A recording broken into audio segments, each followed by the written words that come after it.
Hi everyone, my name is Laura and welcome to Book Bubbler.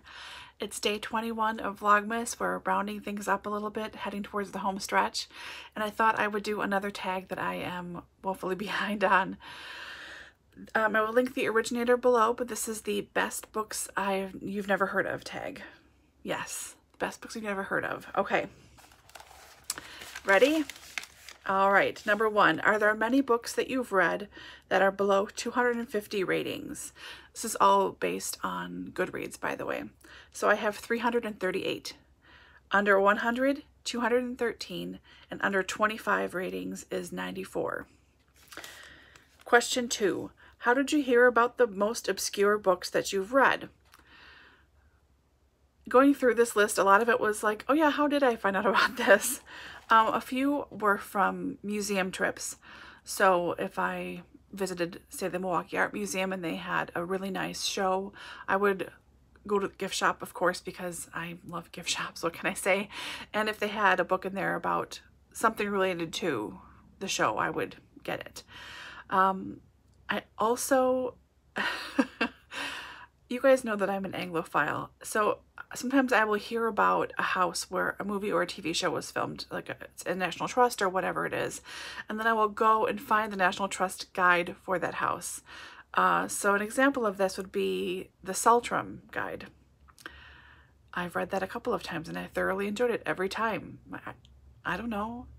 I'm pretty sure no other American is like requesting guides for national trust houses in the UK. So some of them is like museums or from movies or whatever. Some of them were from Library Thing. Quite honestly, I've been using Library Thing for a long time. I'm much less active there now than I have been before. The last couple of years, I just haven't used it as much to chat and everything, but I still keep in contact with friends that I've made there. It's been a wonderful resource. And people from all over the world are there and they read really obscure stuff, so I would find out about things from them.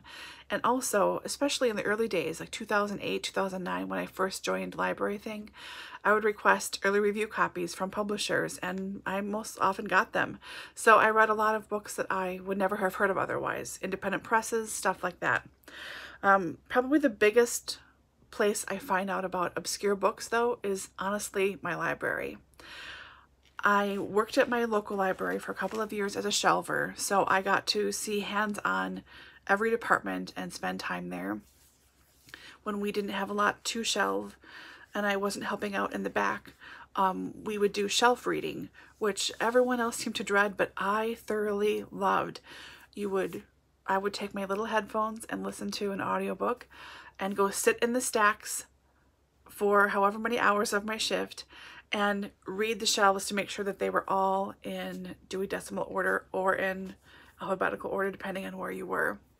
I loved that job. I would ask to do it all the time, and my boss was like, why do you like this so much? Like, I just adore like correcting little things like this. I like putting things in order where they're supposed to be. I like finding something that's in a totally weird spot and then putting it back in the correct spot. I like fondling books. Like I just loved it. So I found a lot of obscure stuff that way, just by sitting and having to read the shelf and then going, oh, this sounds really interesting. I used to have my first iPhone. I would take it with me into the shelves and scan the ISBNs in the back of the books that I wanted to read. So sometimes you would see a big streak, like when I was in like the 940s or whatever, you'd see a big streak of all like English royalty books. I think that's 940s. And one of my friends would be like, oh, I can tell what section you were in today, you know. But a lot of it too is just from roaming around randomly before I worked there, just walking down a nonfiction section and closing my eyes and just running over the shelf and just picking a book and seeing what it was. I didn't usually check it out, but it made me look at things differently.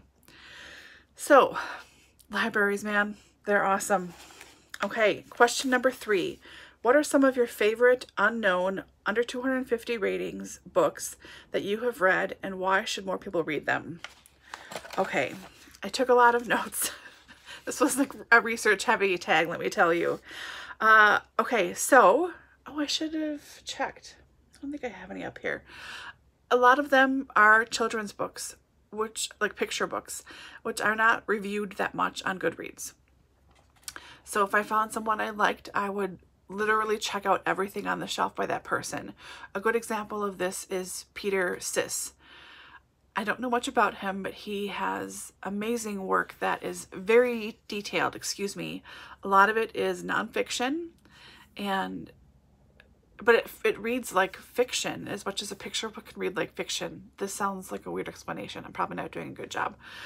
But it's so detailed, and there's one book he has, Tibet through the Red Box. I really enjoyed that one. And what's the other one I really liked a lot too? Oh, Three Golden Keys. I believe that's about Prague. I believe. Don't quote me.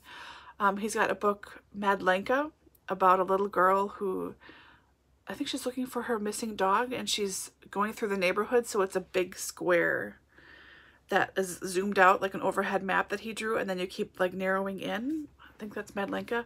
So Peter Siss was a find from the library. Another person, oh, Sloan Tannen. Do any of you guys remember Sloan Tannen? They're kind of jokey books, but she uses like fake fuzzy, I'm sure I'm putting up images now, little fake fuzzy chicks, and has them be like sarcastic or whatever, kind of like Ann Tainter, but not Ann Tainter, if that makes sense. There was a Coco All Year Round. Coco was like the main girl, the main chick that she used, and there was one about, I think, motherhood and childbirth. I liked those a lot. Cozy Classics. Those are board books for babies, but it's all felted dolls that this author, someone made, and they'll retell, say, War and Peace in 10 pages. And it'll be, you know, a picture of a doll in period costume, like crying, covering her hands, and it will say grief, you know. So it's not really like a book you read, but a lot of those are, you know, not rated very highly or not rated very often. And one of my favorite childhood, like child books I found, is Sarah Stewart. And I think she's married to David Small. He does a lot of her work. So I went out and bought them all. So this is The Gardener, about a girl who makes a little garden in her, off of her fire escape. And tries to do it on the roof, doesn't do it. It's just adorable. It's great work. Then there is The Journey, also by her. So this is about an Amish girl who goes to the city for the first time. And then this one, which maybe is the most famous one and one that I think we all can relate to the most, it's The Library by Sarah Stewart. This is such an awesome, awesome book. It's so good. It's so good. So those are some of my Sarah Stewarts. Okay, on to like adult books. Not those kind of adult books. I could have done those, but I didn't. Okay, so I tried to pick from different years. I've been on Goodreads for 10 years now, so I have a ways to go back. So in 2010, I read Dream of a Thousand Lives, A Sojourn in Thailand by Karen Connolly. I don't know if it was just me or not, but it seems like the late 90s, early 2000s, there was a glut in really excellent travel literature. And I fell in headfirst. Pretty much all I read was travel literature in like 2000, 2001. I just couldn't stop. And Karen Connolly's, this book about her year of living in Thailand, I think she was 18 or 19. She was a young teenager. She's living in the north of Thailand, and it's about just her life, the year that she lived there as a white woman. She is a Canadian author. She's a poet. I think she does fiction and nonfiction. I just love her vocabulary choice. You can tell she's a poet, and something about her experiences really resonated with me. It was so great. I loved that book, and I've since read a couple of others by her, and I have some more on my shelf that are TBR that I'm saving for the right time, which who knows when that'll be. But that was a book that I really loved. Okay, in 2012, I read The Path of the Dream Healer, My Journey Through the Miraculous World of Energy Healing by Adam McLeod. Adam McLeod is another Canadian, I believe. and he does energy healing, specifically distance healing. So he can work on anyone from anywhere in the world, from wherever he is. And he believes anyone can do this and develop this power.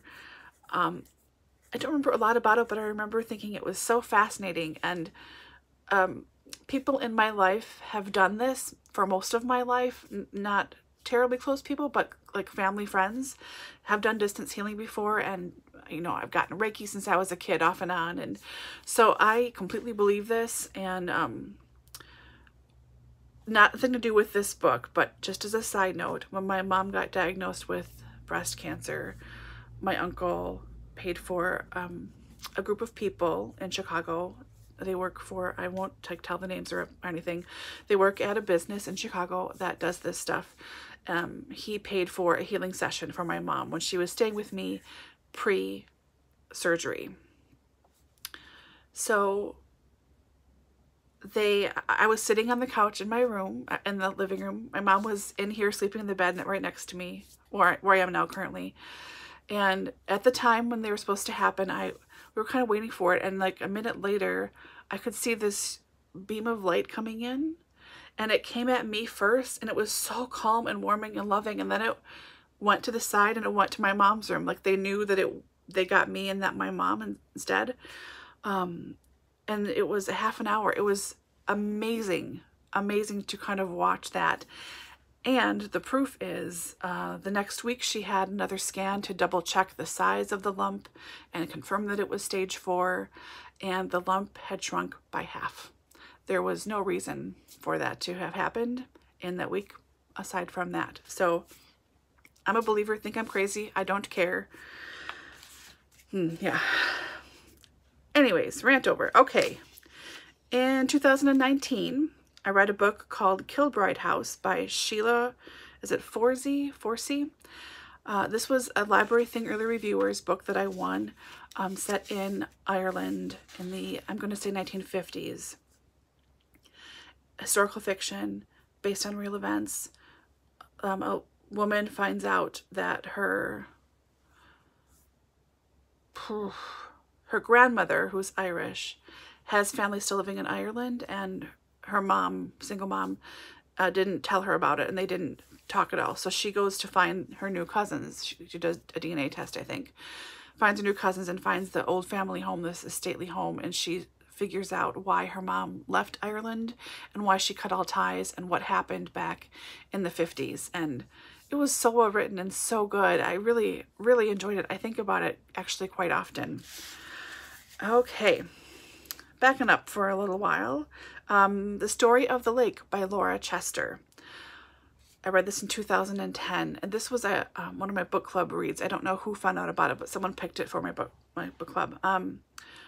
So it's set around where I live, southeastern Wisconsin, and on a fake lake. I think it's Lake Nogawagatok, which makes sense if you're from around this area. You know, Wisconsin names are very often Native American names. So this is a fictional lake outside of Milwaukee, and it's 4 generations of essentially rich people. You see them, like German Americans, mostly beer barons, and their families going to stay on this lake. It's like a resort for the rich. So like some Chicago families come up, but it's mostly Milwaukee and Wisconsin families that come through there. So you follow these 4 generations of families coming back to this lake over and over and over again. Really enjoyed that. Another one, I'd like to do a whole review, a whole video separate about this author. But again, through Library Thing Early Reviewers, this was in 2014. I won a copy of a book called Gooseberry, which is the first in the Sanver Octavius Guy series by Michael Gallagher. Michael Gallagher and I have become friends-ish, based on my winning a copy of this and reviewing it. We chat a couple of times a year usually, though I haven't talked to him yet this year. I should check in. We chat through Goodreads. We're friends on Goodreads. He has written 2 series of books based in Victorian England. One is in, no, actually they're both in London. But this book specifically, Gooseberry, set in 1852, and it It features characters from The Moonstone by Wilkie Collins. Now, I love Wilkie Collins, and I have not read The Moonstone. That is a huge oversight on my part. But it did not detract from anything in this book. It is so fabulous. So we follow Octavius Guy, this sort of street kid who has a found family. Bert, who dresses in women's clothing, helps take care of him. He's got a younger brother and a dog, I believe. A dog is in there somewhere. I don't know if it's the first book or second or which it is, but just so excellent. Octavius is such a character. All of these people feel so real to me, to the point where multiple times when I was reading the book, I kept stopping to Google characters in the book like they were real. Michael also includes vintage photographs of like flower sellers from the time. And I mean, they're so well written, so well researched. I just adored it. The second series is based on spiritualism in London, of spiritualist societies and how they first came around. And that was excellent too. He's also written a book about nonfiction about spiritualists in Victorian England. I just adore his stuff. It's such great work. I wish he was more well known. Maybe this will help a little bit. But I'd like to do, like I said, a full review of all of his books. So that was probably my best find of unknown people, unknown somethings. So those are a bunch of books coming at you. Sorry. Okay, number 4. Any other thoughts? And then there's example questions. I'm just going to answer them. Do you think the most popular books you have read are usually better than the least popular ones? No. I mean, a lot of little weird stuff I have found over the years, like museum guides or a small diary from the 1750s, or however I randomly come across something. I love those books, and I like them more because they are unknown, you know, not everyone's talking about them. I don't know, I just think it's a matter of personal taste, and generally speaking, I don't like really popular new fiction books, so no. Okay, why do you think your least read books are so unknown? They're pretty obscure for the most part, and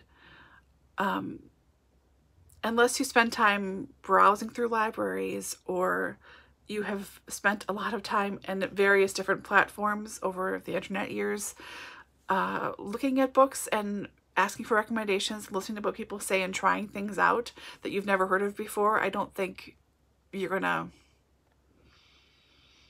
find the same things, you know? And I think we shouldn't find the same things all the time. That's part of what's fun about BookTube, is that you find obscure stuff that you've never heard of before. It's great.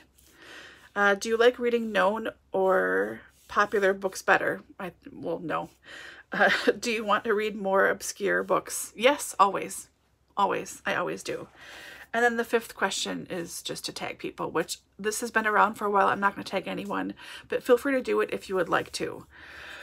Wow, that was a lot of chatting. Sorry. I didn't know I would talk quite so much. But I really enjoyed doing this tag. Oh, I just realized I pulled another book out I didn't even talk about. So I really like books on home organization and on decluttering and different ways of styling and all that stuff. So I don't know how I found out about this book. I wish I knew. Actually, I think I found it at the library, and then I followed the authors on Instagram and won a contest. So I won 4 or 5 autographed copies of this book, plus then I got a free consultation with them for my house. So that is Organize Your Way, Simple Strategies for Every Personality by Katie and Kelly McMenamin. Their company is called Pixies Did It. So at the beginning of this, there is a quiz. I love a good quiz in a book or a movie or whatever. BuzzFeed is my addiction, I'm sorry. But there's a quiz in the beginning that helps you figure out what kind of a person you are. If you are fun, classic, smart, or organic. And then of each of those 4, you are either a freedom or a structure. So this made total sense to me. I am on organic freedom, I believe. I don't know. Anyways, I know I'm organic. So they walk you through your house. So each room has its own chapter, and the first half to 2/3 or whatever is general information about that room, the kinds of things you should keep in there and not keep in there. And then for each subsection, they break it down even further as to how you personally should organize this exact space for you. They also answer a lot of questions like, how do you deal with living with other people who are opposite from you? Or how do you resolve clashes and things? And what do you do with weird objects and all that stuff? This has helped me a lot. You cannot tell by my house. You cannot tell by my house. But reading this several times now, flipping through it, has been incredibly helpful and has helped me get rid of a lot of things. And talking with Kelly, who's the one who went through everything with me, we did a pre-Zoom Zoom chat, and I walked her through my house. And then a week or so later, she sent me a pretty detailed email, like 4 or 5 pages long, about steps I could take personally and like things that I have that I wasn't sure what to do with. One of the things was my dining room table. It seats 8 people, probably 10 at the first time, but 8 people, and it's an antique cherry table. So everything, you look at it wrong, it dents and scratches. Like, I'm a single person. I don't have kids. I'm not married. Like, what do I have this huge table for? But when I first moved into my house when I was 24, I had dinner parties all the time, and she was like, don't get rid of this table. Just because this is how your life is now doesn't mean you should toss it. She said, that's a great table. Your family ate around that for generations. Like, don't do it. I was like, oh, that helps, you know? So this is another one that under 250 ratings. I really, really liked this a lot. Okay, talked enough. Oh my gosh, Laura, over 20 minutes. I'm so sorry. But I hope you found something here that you want to check out or check into. If you have any questions for me about anything I have rambled about or anything at all, please let me know. I have, yay, finally fixed my comments situation, so I can actually respond to people now. I only have 2 weeks to go back and respond to. Working on it. It's all right. So I hope you're all doing well and staying safe and reading something fabulous, and I will talk to you guys very soon. Bye.